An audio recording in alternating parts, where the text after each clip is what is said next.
시청자 여러분 안녕하십니까? 제이파크 TV입니다. 이번 방송은 역사 이야기 네 번째 시간으로 조선시대 3대 왕 태종 이방원에 대한 이야기를 해볼까 합니다. 태종 이방원을 이야기하기 전에 조선시대가 과연 나라였었나 할 정도로 조선시대는 사화와 옥사, 환국, 그리고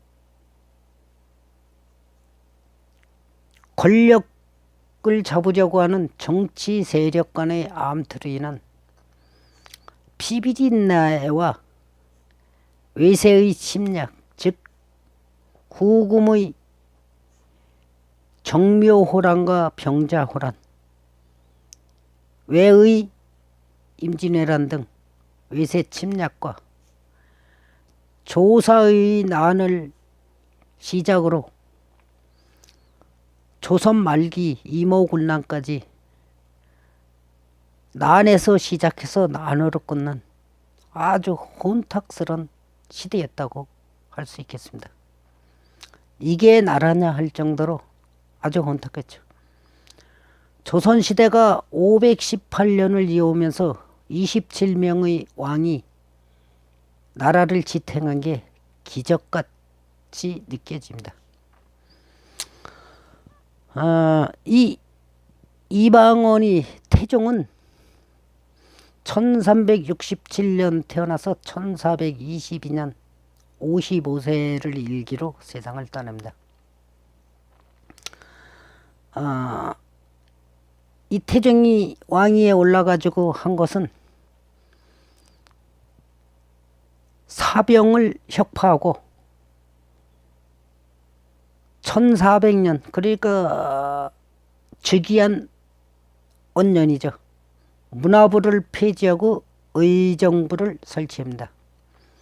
그리고 옥불숭유 정책을 강화하여 전국의 많은 사찰을 폐쇄한 후 사찰에 소속되었던 토지와 노비를 몰수하게 됩니다.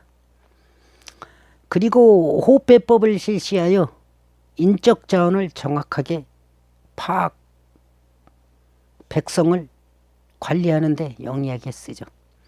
이 호패법이라는 것은 지금의 주민등록법과 거의 흡사한 제도로 항상 이동할 때는 소지하고 다니도록 했습니다.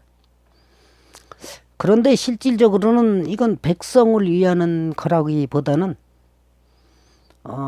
주민들의 동태 파악과 조세 징수를 위한 제도가 아니었나 생각됩니다. 왜냐하면 백성들이 크게 호응하지 않고 불만이 많았었던 걸로 봐서 그렇게 생각이 됩니다. 그리고 개가안자의 자손은 등용을 금지하여 적서의 차별을 강요하였습니다. 그리고 좀 긍정적인 면이 있었던 것은 이때 동국사략과 고려사를 편찬하게 됩니다. 그리고 억울한 백성을 위한다는 명분으로 신문고를 설치하게 되는데, 신문고는 우리가 일반적으로 알고 있는 것 같이 백성을 위한 제도는 아니었다고 보여집니다. 왜냐하면 억울한 일을 당한 백성이 이 신문고를 올리려면 그 절차가 상당히 까다로웠기 때문입니다. 그 억울한 일을 당했다는 걸 관리들이 확인서를 받는데 그 확인서 받는 절차가 여러 번을 거쳐야 됐기 때문이죠. 그런데 일반적으로 예나 지금이나 마찬가지지만 억울한 일을 당한다는 건 거의 다가 백성이 관리들한테 억울함을 당하는 것이지 뭐 백성들끼리 당하는 게 얼마나 있겠습니까? 이 백성이 자신이 억울한 일을 당한 관리한테 억울함을 증명해 달라고 하면 그 관리가 증명서를 작성해 주겠습니까? 그러니까 사실상은 무용지물이나 마찬가지였었던 거죠. 그래서 그런지 별 실효성은 없었다고 합니다. 그리고 뚜렷한 시료도 거두지 못하였다고 합니다. 그리고 고려 말기의 순군 제도를 개편하여 최고의 법사인 의금부를 설치하게 됩니다. 근데 이 의금부도 국왕 직속의 근위대로서 영모 방지 기관으로 두었다고 보는 것이 상당히 근거가 있을 것 같습니다. 그러니까 결국은 자신의 왕권 강화를 위한 제도였다고 할 수가 있겠죠. 어쨌든 간에 이 태종은 이러한 일을 하고 죽었는데 이 사람의 묘가 지금 서초구 내곡동에 있는 헌릉입니다. 그리고 이 태종한테는 10명의 부인이 있었는데 자녀만 무려 12남 17녀였습니다. 그리고 정실인 민씨 소생이 4명. 그러니까 대군만 4명이었었던 거죠. 그 첫째가 폐쇄자 됐던 양녕대군, 둘째가 효령대군, 셋째가 세종이 되는 충녕대군, 그리고 넷째가 성령대군입니다. 이때 희자된 얘기가 하나 있는 게 함흥차사라는 게 있죠. 함흥차사에서 이제 일반적으로 함흥차사라 하면은 심부름 간 사람이 소식이 아주 없거나 또는 화답이 점처럼 오지 않음을 비유하는 말인데, 이 함흥차사라는 말이 이때 나왔죠. 두 차례 왕자의 난에 울분하여 이성계는 아들 방과에게 왕위를 물려주고 자신이 태어나고 자란 함흥으로 가버립니다. 자기 형에게 왕위를 물려받은 이방원은 왕위 계승의 정통성을 인정받기 위해 이성계를 대궐로 모셔오라고 함흥으로 여러 번 사신을 보냈으나 이성계가 그 사신들을 죽이거나 잡아 가두어 돌려보내지 않았다는 데서 나온 말입니다. 함흥차사라는 것이 이성계가 함흥에 있었기 때문에 함흥에 사람을 보내면 돌아오지 못한다. 이래서 함흥차사인데, 실제로는 무수한 사람이 함흥차사로 가서 죽은 건 아니고, 함흥차사로 가가지고 죽임을 당한 사람은 박순과 송유라는 사람 둘뿐이었습니다. 실제 역사에는. 이들도 이성계가 죽인 것이 아니고 조사의가 이끄는 반란군한테 죽은 겁니다. 즉 다시 말하면 송유와 박순이 조사의 반란군을 진압하려 갔다 그들한테 죽은 것이죠. 조사의가 반란을 일으키게 된 것은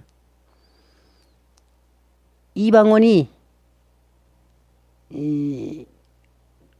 이성계의 명을 거역하고 자기 형한테서 왕을 위협해서 뺐다시피 해가지고 왕이 됐기 때문에 이것은 영모나 마찬가지다 해가지고 이성계 편에 서서 이성계의 묵시적인 동의를 얻어 이방원 세력을 몰아내려고 했었던 것이죠. 그러나 조사의 난은 실패로 끝나고 조사의도 처형이 되게 됩니다. 어쨌든 간에 함흥차사로 갔었던 사람이 죽은 거는 이 조사의의 반란군에 의해서 죽은 박순과 송유 둘 뿐이었습니다. 조사의는 이 난을 일으킨 해에 정부군에 의해서 피살되죠. 조사의는 누구나 하면은 1차 왕자의 난에 죽은 방본하고 방석의 생모인 이성계의 왕비죠. 그러니까 신덕 왕후의 친척인데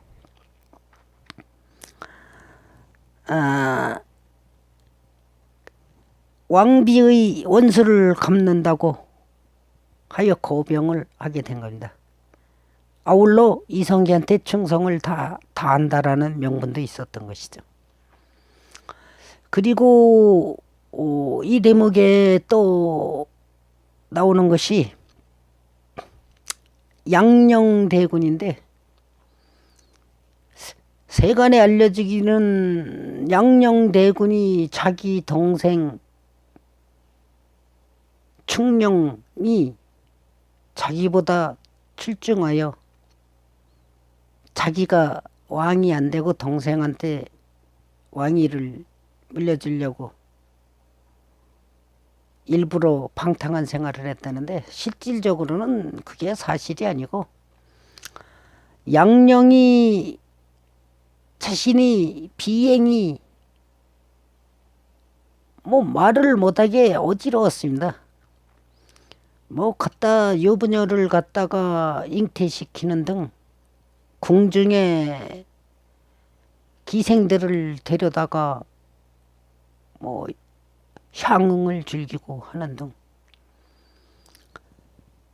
이런 과정에 실질적으로는 양녕이 이 세자 자리에서 쫓겨나 폐세자가 되면서 자기 동생인 알려진 것과 달리 왕위를 갖다가 물려주도록 하기 위해서 했다는 게 아니고 그 반대인 혹시 자기의 한 일을 갖다가 자기 동생이 고자질한 것이 아닌가 하고